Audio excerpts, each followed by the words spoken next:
Hello दोस्तों, नमस्कार। दिन भर की बड़ी खबर बिना देरी के बताएंगे, जहां सबसे पहले बताएंगे जल्द मिलने वाला है जम्मू कश्मीर को राज्य का दर्जा। जी हां, खुद प्रधानमंत्री नरेंद्र मोदी जी ने बड़ा ऐलान कर दिया है। साथ ही साथ आपको बताएंगे इतना ही नहीं, जम्मू कश्मीर में आतंकी हमले के बाद पीएम नरेंद्र मोदी जी ने उन पर जवाब दिया है। दोस्तों, प्रधानमंत्री नरेंद्र मोदी जी आगे क्या करने वाले हैं उन दुश्मनों को लेकर सबसे पहले आपको बताएंगे एक्सक्लूसिव जानकारी। साथ ही साथ दुनिया में बढ़ी भारत की धाक रिकॉर्ड, तीसरी बार प्रधानमंत्री बनने पर मोदी जी को बधाई देने अमेरिका से आया अमेरिका कांग्रेस का प्रतिनिधि मंडल, जिसके बाद बौखला गया चाइना और तिलमिलाते हुए दे दी बहुत बड़ी धमकी। बताएंगे क्या धमकी दी है उसने। साथ ही साथ बताएंगे कनाडा में खालिस्तानियों ने लगाई अपनी अदालत, देखती रह गई ट्रूडो की सरकार तो गुस्साए भारत ने उठाया बहुत बड़ा कदम। दोस्तों, एक से एक बड़ी खबर आपको बताएंगे, लेकिन अगर आप भी मानते हैं कि भारत के दुश्मनों को किसी भी कीमत पर छोड़ना नहीं चाहिए तो इस वीडियो को लाइक करके चैनल को सब्सक्राइब करके बेल आइकन दबा के कमेंट में जय हिंद अवश्य कह दीजिएगा। बात करें पहली बड़ी खबर की, जहां जल्द मिलेगा जम्मू कश्मीर को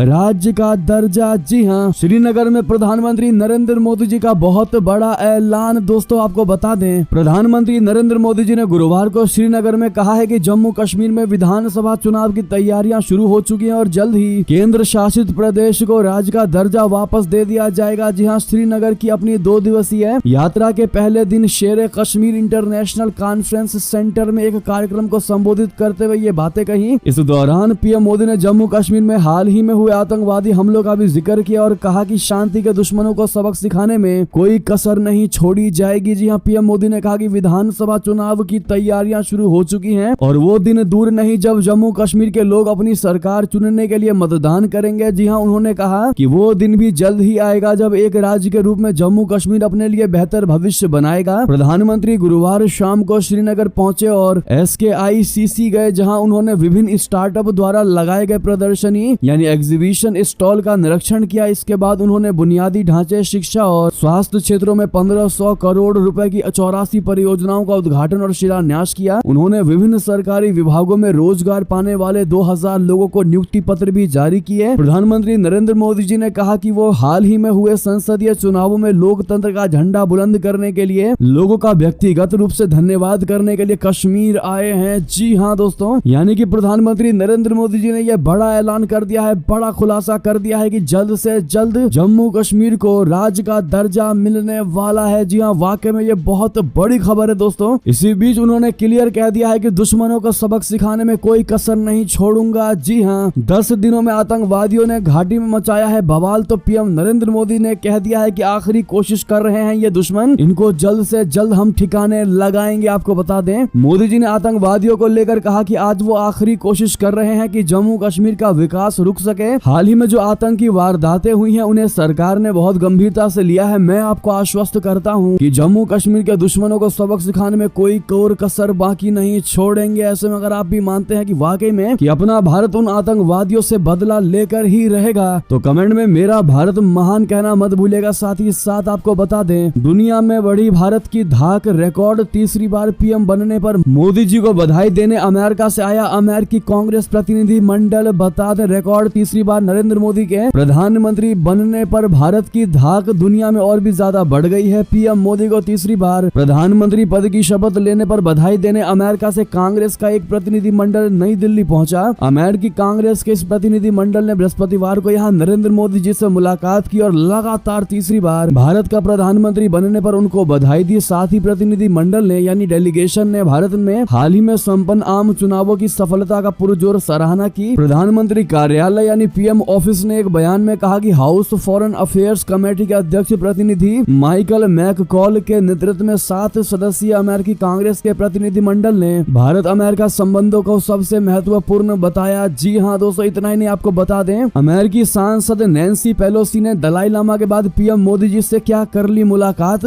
तिलमिला उठा चाइना, दे दी बहुत बड़ी धमकी। क्या धमकी दी बता दें, अमेरिका की पूर्व house speaker Nancy Pelosi Tibet में धर्मगुरु दलाई लामा से मिलने के बाद प्रधानमंत्री नरेंद्र मोदी से मुलाकात की। इससे पहले गुरुवार को तिब्बती धर्मगुरु दलाई लामा अमेरिकी डेलीगेशन से मिले। प्रधानमंत्री मोदी और अमेरिकी प्रतिनिधि मंडल के इस बीच मुलाकात के कई मायने समझे जा रहे हैं। ऐसा पहली बार है जब किसी विदेशी प्रतिनिधि मंडल ने भारत में आकर तिब्बत के समर्थन में आवाज उठाई है। अमेरिकी माइकल मैककॉल ने कहा कि इस सप्ताह उन्हें चीनी कम्युनिस्ट पार्टी ने एक लेटर लिखा था जिसमें हमें यहाँ न आने की धमकी दी गई थी, लेकिन हमें उनकी धमकियां की परवाह कहा नहीं, अमेरिका तिब्बत को हमेशा की तरह एक शक्तिशाली ताकत बने रहने में मदद करेगा। तो वहीं आपको बता दे दोस्तों, इतना ही नहीं, चाइना ने अमेरिका को हड़काते हुए कहा है कि गलत संदेश को भेजना बंद करे। चीन ने गुरुवार को तिब्बतियों के धर्मगुरु दलाई लामा से कहा है कि वो वार्ता के लिए अपने राजनीतिक प्रस्तावों पर विचार करते हुए उन्हें पूरी तरह से दुरुस्त करें। इसके साथ ही उसने अमेरिका से कहा है कि वो तिब्बत से जुड़े मुद्दों को के प्रति संवेदनशीलता का सम्मान करे, क्योंकि वॉशिंगटन एक सख्त तिब्बत नीति कानून पारित करने वाला है। तो दोस्तों वहीं आपको बता दें, कनाडा में खालिस्तानियों ने लगाई अपनी अदालत, देखती रह गई ट्रूडो की सरकार, गुस्साए भारत ने उठाया बहुत बड़ा कदम। आपको बता दें, भारत ने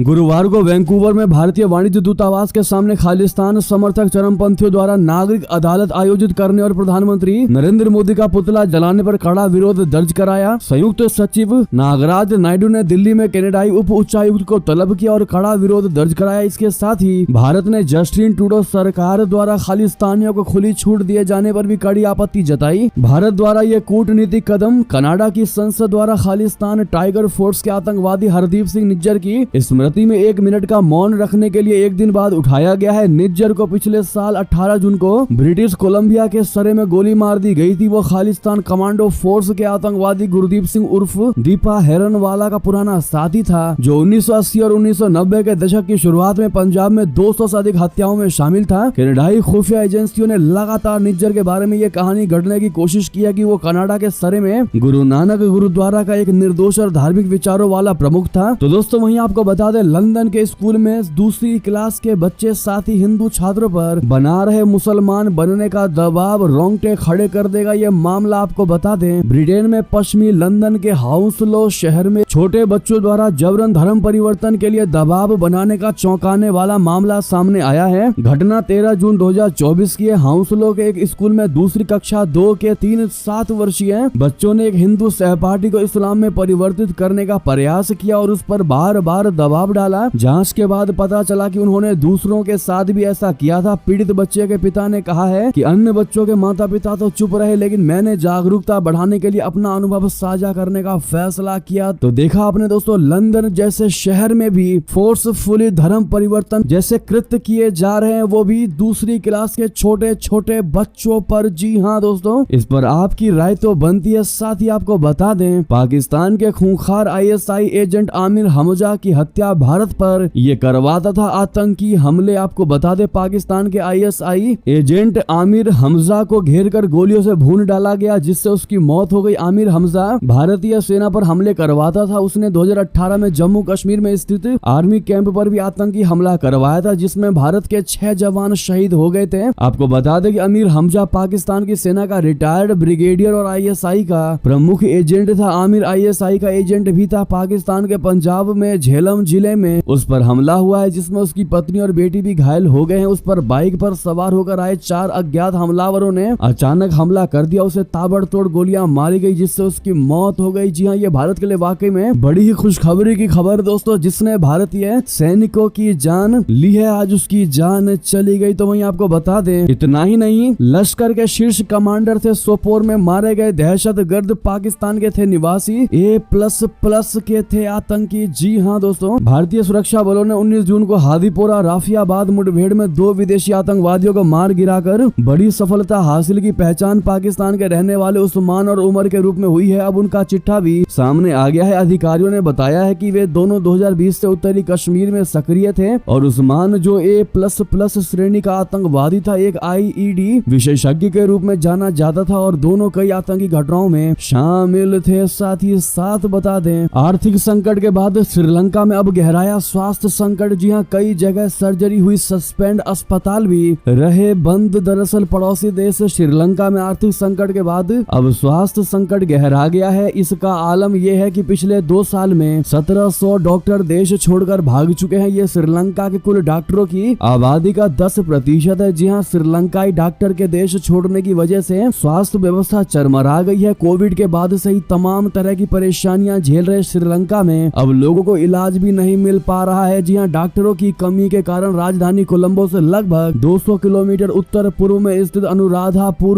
हॉस्पिटल के चिल्ड्रेन वार्ड को बंद करना पड़ा है। कोलंबो से सटे एक और अस्पताल में एनेस्थीसिया विभाग के डॉक्टरों की कमी की वजह से सारे ऑपरेशंस को आपातकाल के लिए स्थगित कर दी गई। साथ ही साथ आपको बता दें, भारत और श्रीलंका श्रीलंका ने की समुद्री बचाव समन्वय केंद्र की शुरुआत। जयशंकर जी की कोलंबो यात्रा से चीन दिखा परेशान। दरअसल विदेश मंत्री जयशंकर जी और श्रीलंका के राष्ट्रपति रानिल विक्रमसिंघे से बृहस्पतिवार को समुद्री बचाव समन्वय केंद्र की संयुक्त रूप से शुरुआत की। भारत और श्रीलंका की इस नई पहल से चीन चिंता में पड़ गया है। आपको बता दें कि समुद्री बचाव समन्वय केंद्र के निर्माण के लिए भारत ने $60 लाख का अनुदान दिया है। जयशंकर जी सुबह श्रीलंका पहुंचे और उन्होंने राष्ट्रपति से मुलाकात की। जयशंकर जी ने कहा कि उन्होंने राष्ट्रपति को प्रधानमंत्री नरेंद्र मोदी की ओर से हार्दिक शुभकामनाएं दी और बिजली, ऊर्जा, संपर्क, बंदरगाह, बुनियादी ढांचे, विमानन, डिजिटल, स्वास्थ्य, खाद्य सुरक्षा, शिक्षा और पर्यटन क्षेत्रों में द्विपक्षीय सहयोग को आगे बढ़ाने के तरीकों पर चर्चा की। जी हां, विदेश मंत्री ने सोशल मीडिया मंच एक्स पर एक पोस्ट में कहा कि श्रीलंका के राष्ट्रपति रानिल विक्रमसिंघे से मुलाकात करके सम्मानित महसूस कर रहा हूं। उन्हें प्रधानमंत्री नरेंद्र मोदी की ओर से हार्दिक शुभकामनाएं दी हैं। साथ ही साथ बता दें, इमरान खान के सलाहकार को उठाकर ले गए किडनैपर। हाई प्रोफाइल अपहरण से पाकिस्तान में मच गया हड़कंप। जी हां, पाकिस्तान की जेल में बंद पूर्व प्रधानमंत्री इमरान खान के राजनीतिक सलाहकार का पंजाब प्रांत की राजधानी लाहौर से अज्ञात लोगों ने कथित तौर पर अपहरण कर लिया। मीडिया में आई खबरों में गुरुवार को यह जानकारी दी गई। गुलाम शब्बीर का 2 दिन पहले अज्ञात लोगों ने अपहरण कर लिया। शब्बीर पाकिस्तान तहरीके इंसाफ के नेता शहबाज गिल के बड़े भाई हैं। एक्सप्रेस ट्रिब्यून अखबार की रिपोर्ट के मुताबिक पाकिस्तान तहरीके इंसाफ के नेता शहबाज गिल के बड़े भाई गुलाम शब्बीर का 2 दिन पहले अज्ञात व्यक्तियों ने उस समय अपहरण कर लिया जब वो इस्लामाबाद जा रहे थे। इस बाबत कान्हा थाने में मुकदमा दर्ज करवाया गया है। तो वहीं आपको बता दें, तालिबान में मच गया घमासान। CIA के इशारे पर यूनाइटेड अरब अमीरात पहुंचा सिराजुद्दीन हक्कानी। भड़क उठा मुल्ला हैबतुल्लाह। जी हां, अफगानिस्तान पर काबिज। तालिबान के बीच घमासान मचा हुआ है। इस घमासान के 2 मुख्य पक्ष तालिबान का सुप्रीम लीडर मौलाना हैबतुल्लाह अंखुदजादा और सिराजुद्दीन हक्कानी है। जी हां, सिराजुद्दीन हक्कानी 2021 में काबुल पर कब्जे के बाद से ही तालिबान की अंतरिम सरकार में आंतरिक मंत्री हैं। पूरे अफगानिस्तान में हक्कानी की पकड़ सबसे ज्यादा मजबूत है। उसके पाकिस्तान और इस्लामिक स्टेट से भी अच्छे संबंध हैं। तो वहीं अंखुदजादा राजनीति से खुद को दूर रखे हुए हैं। हालांकि पूरी सरकार में उनका ही निर्णय अंतिम माना जाता है। जी हां, आमाज न्यूज को सूत्रों के अनुसार ईद के भाषण के बाद मुल्ला हैबतुल्लाह ने इस समूह के आंतरिक मंत्री सिराजुद्दीन हक्कानी को हटाने का फैसला किया है। दरअसल हक्कानी हाल में ही UAE की यात्रा पर गया था, जिसके बारे में मुल्ला हैबतुल्लाह को कोई जानकारी नहीं थी। सूत्रों के मुताबिक ये यात्रा हैबतुल्लाह के समन्वय के बिना हुई और उसे उसके बारे में बिल्कुल भी जानकारी नहीं थी। हक्कानी के साथ समूह के खुफिया प्रमुख अब्दुल हक वसीक भी UAE गया था, जिसने हैबतुल्लाह को कोई सूचना नहीं दी थी। तो वहीं आपको बता दें, तुम्हारे देश में कोई जिंदा नहीं बचेगा। जी हां, हिजबुल्लाह ने इजराइल को दी बड़ी युद्ध की धमकी, वो भी खुली धमकी। आखिर अब क्या करेंगे नेतन्याहू? बता दे, इजराइल और हमास के साथ जारी जंग में लेबनानी समूह हिजबुल्लाह ने एक बार फिर इजराइल को चेतावनी दी। हिजबुल्लाह प्रमुख हसन नसरुल्लाह ने चेतावनी देते हुए कहा है कि अगर वे पूर्ण रूप से युद्ध की स्थिति में आ गए तो इजराइल में कोई भी जगह नहीं छोड़ी जाएगी। हिजबुल्लाह प्रमुख ने साथ ही साइप्रस को इजराइल की मदद करने के लिए धमकी भी दी थी। हसन नसरुल्लाह ने साइप्रस को धमकी देते हुए कहा है कि अगर उसने इजराइल के लिए अपने हवाई अड्डे खोले तो उससे भी नुकसान होगा। जी हां, अरब न्यूज की रिपोर्ट के मुताबिक नसरुल्लाह ने एक टीवी पर दिए अपने बयान में कहा कि दुश्मन अच्छी तरह से जानता है कि हमने खुद को सबसे बुरी स्थिति के लिए भी तैयार कर लिया है। अगर जांच हुई तो और कोई भी जगह हमारे रॉकेटों से नहीं बचेगी। जी हां दोस्तों, साथ ही साथ आपको बता दें, हिजबुल्लाह की धमकी से साइप्रस हुआ हैरान। बोला, हमको क्यों धमकाया, हम तो लेबनान के हैं मददगार। जी हां, साइप्रस के राष्ट्रपति निकोस क्रिस्टोडोलिस ने जवाब दिया, साइप्रस गणराज्य किसी भी तरह से युद्ध संघर्ष में शामिल नहीं है। साथ ही साथ आपको बता दें, किम जोंग उन ने कार के बदले पुतिन को तोहफे में दिया कुत्तों का जोड़ा, साथ में की घुड़सवारी। दरअसल यूक्रेन के साथ जंग के बीच रशिया के राष्ट्रपति व्लादिमीर पुतिन ने हाल ही में उत्तर कोरिया यानी DPRK का दौरा किया है। इस दौरान उनकी उत्तर कोरिया के सर्वोच्च नेता किम जोंग के साथ मुलाकात काफी चर्चाओं में रही। खास बात यह रही है कि इस दौरान पुतिन ने किम जोंग की दोस्ती के प्रतीक के रूप में एक लिमोजिन और सीनेट का खास तोहफा दिया। इस कार को रूसी रोल्स रॉयल के नाम से भी जाना जाता है। दोनों नेताओं ने इस लग्जरी कार में टेस्ट ड्राइव भी की थी। तो वहीं बदले में किम जोंग उन ने पुतिन को स्थानीय नस्ल के पुंगसान कुत्तों को एक साथ जोड़ा दिया। इस दौरान उन्होंने घुड़सवारी भी की। तो वहीं आपको बता दें, नेपाली संसद में प्रधानमंत्री प्रचंड ने कहा, भारत दौरे पर द्विपक्षीय संबंधों और सीमा के मुद्दों पर हुई थी चर्चा। जी हां, 9 जून को भारत के प्रधानमंत्री नरेंद्र मोदी जी के तीसरे कार्यकाल के शपथ ग्रहण समारोह में कई देशों के राष्ट्रीय अध्यक्ष शामिल हुए थे। इसमें पड़ोसी देश नेपाल के प्रधानमंत्री पुष्प कमल दहल प्रचंड ने भी शिरकत की थी। वहीं अपने भारत दौरे को लेकर लेकर देश की संसद को जानकारी देते हुए प्रधानमंत्री प्रचंड ने संसद को बताया कि उनके भारत दौरे के दौरान भारत के साथ देश के द्विपक्षीय संबंध, पुराने समझौतों को लागू करने और सीमा से जुड़े अहम मुद्दों पर चर्चा हुई। प्रधानमंत्री पुष्प कमल दहल प्रचंड ने बताया और कहा कि उनके दौरे के दौरान पंचेश्वर बहुउद्देशीय परियोजना, अरुण जल विद्युत परियोजना के कार्यान्वयन और कृषि क्षेत्र में सहयोग के बारे में गंभीर चर्चा हुई है। साथ ही साथ दोस्तों आपको बता दें, जहां ताइवान ने 8 चीनी नौसैनिकों जहाजों और 11 सैन्य विमानों को किया ट्रैक, बदले में की एक बड़ी कार्रवाई। दरअसल ताइवान और चीन के बीच युद्ध खत्म होने का नाम नहीं ले रहा है। ताइवान लगातार अपने सीमा में क्षेत्र में चीन के नौसैनिक जहाज और विमान को ट्रैक कर रहा है। ताइवान न्यूज की रिपोर्ट के अनुसार ताइवान के राष्ट्रीय रक्षा मंत्रालय यानी MND ने पिछले 24 घंटों के दौरान गुरुवार सुबह 6 बजे तक द्वीप राष्ट्र के आसपास 11 चीनी सैन्य विमानों और 8 नौसैनिक जहाजों को ट्रैक किया है। MND के अनुसार 11 पीपुल्स लिबरेशन विमानों में से 7 ने देश के रक्षा पहचान क्षेत्र में के उत्तरी और दक्षिणी पश्चिमी क्षेत्रों में ताइवान स्ट्रेट मीडियन लाइन को क्रॉस किया है, जबकि एक PLA हेलीकॉप्टर को दक्षिण पूर्व NDIZ में ट्रैक किया गया था। साथ ही साथ आपको ये भी बता दें कि अमेरिका का ताइवान को 1000 आत्मघाती ड्रोन देने का हुआ फैसला। चीन की बढ़ेगी अब मुश्किलें, क्या है हेलस्केप प्लान का हिस्सा, आपको बता दें अमेरिका की सरकार ताइवान की सेना को 1000 से ज्यादा कैमिकेज ड्रोन देने जा रही है। घूमने वाले हथियारों की संभावित बिक्री की अमेरिका ने मंजूरी दे दी है। ये खास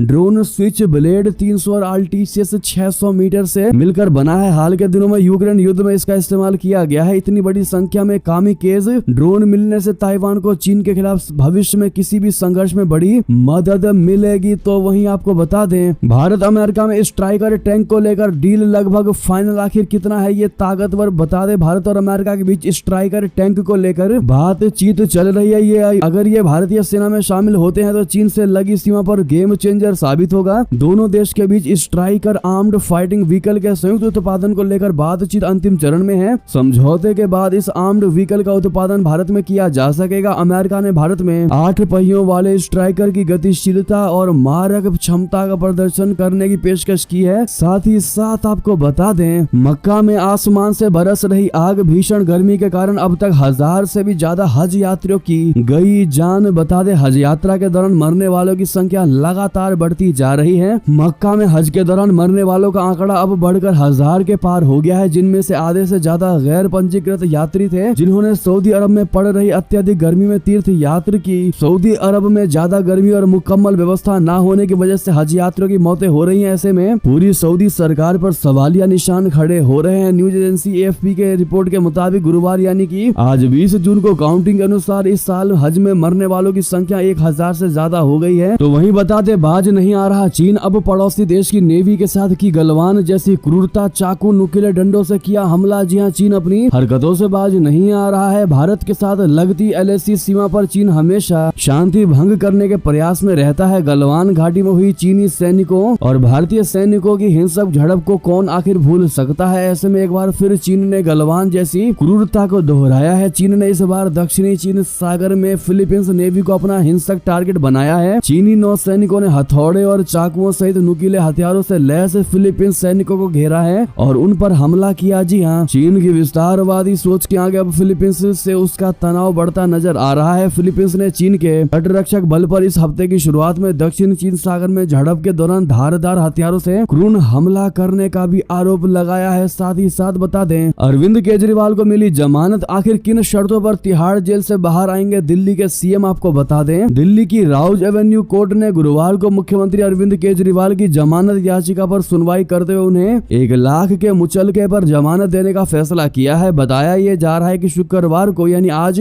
दिल्ली के CM जेल के बाहर आ सकते हैं। हालांकि ईडी ने जमानत के विरोध के लिए 48 घंटे का भी समय मांगा है। उधर राउज एवेन्यू कोर्ट ने इजराइल के 1 लाख रुपए के मुचलके पर आज यानी शुक्रवार को केजरीवाल तिहाड़ जेल से बाहर आ सकते हैं। ऐसे में बताया जा रहा है कि शुक्रवार को केजरीवाल तिहाड़ जेल से बाहर आ रहे हैं। असल में अरविंद केजरीवाल की लीगल टीम की तरफ से दाखिल याचिका पर कोर्ट ने फैसला सुरक्षित रख लिया था। हालांकि इससे पहले अदालत ने बुधवार को केजरीवाल की नियमित जमानत याचिका पर दोनों पक्षों की तरह सुनने के बाद कहा था कि वो फैसला सुरक्षित नहीं रखेगी। अदालत ने मुख्यमंत्री की न्यायिक हिरासत की अवधि भी बढ़ा दी थी। तो वहीं आपको बता दें दोस्तों, केजरीवाल की जमानत पर आम आदमी पार्टी के नेता हुए गदगद, कहा हनुमान जी फिर पार्टी के लिए संजीवनी लाए हैं। आपको बता दें दिल्ली की आम आदमी पार्टी नेता सोशल मीडिया व अन्य तरीकों से केजरीवाल को जमानत मिलने पर खुशी जाहिर कर रहे हैं और कह रहे हैं कि पार्टी नेता सौरभ भारद्वाज ने कहा कि हनुमान जी फिर पार्टी के लिए संजीवनी लाए हैं। इस पर आप लोग क्या जवाब देना चाहेंगे दोस्तों, बताइएगा जरूर। तो वहीं आपको बता दें यूजीसी नेट परीक्षा रद्द होने के बाद सीबीआई ने दर्ज की पहली एफआईआर। डार्क नेट पर लीक हुआ था पेपर। जी हाँ, यूजीसी नेट परीक्षा रद्द होने के बाद केंद्रीय जांच ब्यूरो यानी सीबीआई ने गुरुवार को मामले की जांच शुरू कर दी और इस